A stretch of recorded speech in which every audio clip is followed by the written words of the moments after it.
Hello guys, how's it going? Dr. Jackie Fleury and I back again. I'm Dr. Kaylin Bohowicz, naturopath at True Potential, and we're here today to talk to you guys about food sensitivity testing. There's been a lot of patients been really interested in food sensitivity testing. There's lots of interest. People are like, well, that's cool. I can test my blood and know what foods are causing issues. And what kind of brought us to talk about this was there's going to be some bad press about food sensitivity. Really? Yeah, Come on. probably CBC. Come on. So this is kind of not a retort to that. We're just going to talk about our experiences with it. And, Well, I think that there's value to people understanding a little bit more in terms of the practicality of doing food sensitivity testing. And also, I will speak for myself in the sense that I, for many years, didn't use food sensitivity testing because of the low reproducibility of the results and the specificity, meaning it wasn't as specific as we wanted those tests to be. And the technology has changed, and I think that the reliability has improved over the years. So and so if patients haven't seen me for, let's say, 7 or 8 or 9 years, and they come back into the practice, they'll find that it'll be one of the first things I'll offer them because it wasn't something I was doing years ago, because it's evolved and it's improved over time. So that's where some of the, misinformation, I think, has come from. When I was a student, I actually didn't use it very much because for that reason, I didn't find that it didn't correlate very well to what people were experiencing. Yeah. But I've had really good results with it in the past 2 years. And I would say the same thing. And people see their reports, they go home, and the way I explained it is it's like a roadmap. So this gives you some information, use these interpretations, implement them, because really the gold standard is elimination followed by reintroduction of foods. And I find people generally feel better when they eliminate a whole bunch of foods that could potentially be bothering them. And most people do really well in the elimination process. It's when they try to reintroduce their foods that they run into challenges, because they start reintroducing one food and they seem okay, and then they bring in another food, and now they're starting to feel a bit reactive. And by the time they've brought in 4 or 5 different foods, now they're back to having some of those old symptoms. And the question is always, what am I reacting to? Yeah. Which one of these things It does bring clarity. am I reacting to? So, And again, the golden standard was traditionally like elimination. Yes. You get rid of it completely, see how you feel. But it's so hard to do when your diet's full of many, many, many foods. and it's not sustainable. Yeah. So So the evidence is interesting because it turns out that many foods are potentially allergenic in many different ways, and the immune system's complicated. I might get into that a little bit.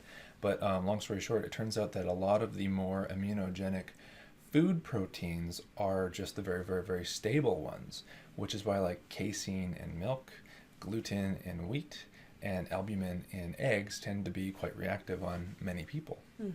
Yeah. So the question is, what is the difference? Let us clarify the difference between an allergy and a sensitivity, because patients will come in and say, I went to see an allergist, they pricked my skin, made little scratches on my skin, put antigen or little bits of serum into my skin, and I was told I have no food allergies.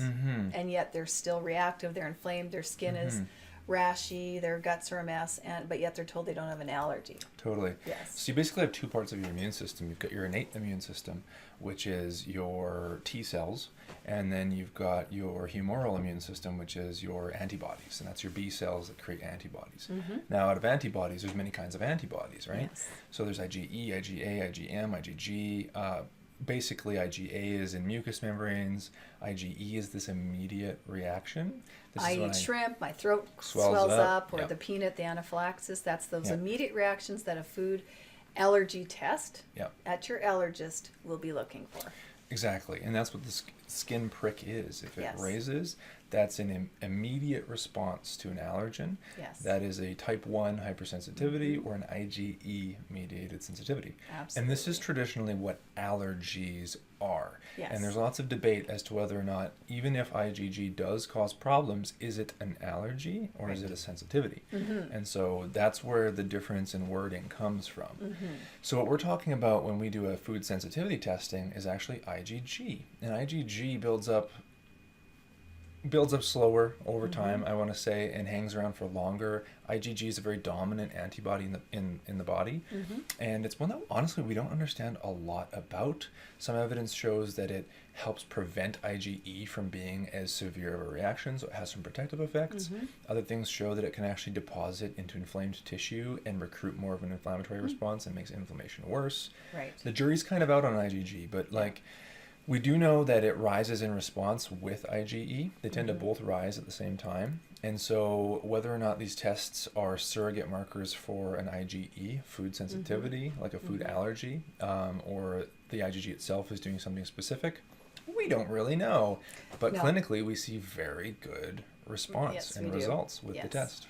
And I think that's the takeaway message, is that it is not, there's no perfect test out there that's going to tell you everything that could potentially be causing problems for you. But what we find with the IgG food testing is that it creates a nice opportunity, a bit of a template, some feedback in terms of a starting point. And I would say a very high positive clinical correlation to the way people feel. They feel better when they follow the recommendations on those food sensitivity tests. Now, there's one caveat, which is that if you do a test with your doctor, and you're doing it with not one of our doctors here at the clinic, and you somehow get your results back and you have a lot of foods that you're reactive to, there is a hidden message under that as well, which is, it's not that you have to avoid 50 or 60 different foods. It's that there's an underlying process at play, which is around the health of your digestive tract and your gut lining. So it's really important. It's like any test. It's what I tell my patients all the time.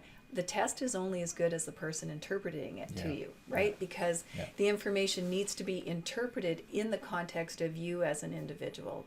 So that's a really good point. And as an extra little caveat to that, there's actually very good evidence to show that when the gut is inflamed, the likelihood of IgG and IgA reactions increases pretty significantly, along with IgE as well.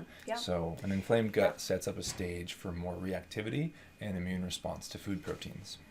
And the one other piece to add to the IgE versus the IgG is that patients will get their IgG reports back, and peanuts don't show up on IgG, yet they may be anaphylactic to peanuts, right? So there is also, that's why the interpretation is really important, because we can say to you, look, just because it didn't, let's say tomatoes didn't show up and yet you feel horrible when you eat them, there are many different ways that you can react to foods. So the testing is one opportunity for you to get an understanding of what might be causing problems for you. Yeah, I would say it's really good at teasing out those latent, insidious onset problems. Absolutely. I've been eating tomatoes for a month and my joint pain's worse, but when I eat a tomato, nothing changes. Yes. Yeah, that's when it really teases out well. Yeah. Okay. So hopefully that answers some questions for you guys. Please leave questions below in the comment section. We'd love to answer some more of your questions. And there's a ton of literature on all of this. So if you guys are interested, I can pop you some studies as well. And we'll post the links. We can post the study links at the bottom of this video. Totally great.